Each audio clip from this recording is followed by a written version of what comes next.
But I think it's really important that we understand how people are called today to preach the gospel. Because I think there are a lot of people out there in the church and in different kinds of churches who have called themselves to preach and to teach, but who really aren't called by God. One of the things that we say is there's just a certain number of things that a person needs to meet, qualifications that a person needs to meet if they're truly called by God to minister in the church. And that's one of the things that I think even Paul is hinting at here, right? Like he's an apostle, but he has real authority from God because God sent him. Now, how do we know who's sent by God today? Now, we talk about, at least in our context, 3-4 things that people need to have. One, a real and genuine calling. And that's not typically like what you saw with the Apostle Paul, where like somebody is knocked off of a horse or knocked out of their Cadillac or whatever, and God speaks to them. It's just this internal aspiration, this sense of, I feel, I believe internally that God is calling me to preach, to teach, to minister to the people of God.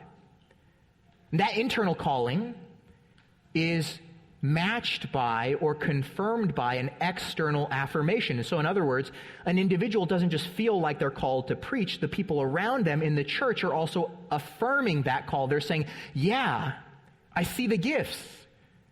You are called. The church is affirming this individual's giftedness, that God has sent them or called them to teach, to lead the church.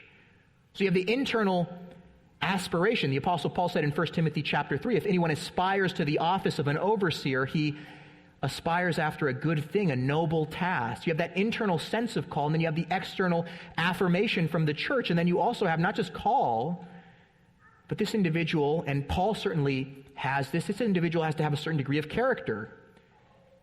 Blameless character, we're told in 1 Timothy chapter 3, above reproach, the husband of one wife, not a drunkard, not a lover of money. 1 Timothy 3, Titus chapter 1, there's calling, there's character, there's also competency. Can this person teach? Can they teach God's word? Can they teach the true doctrine, the gospel?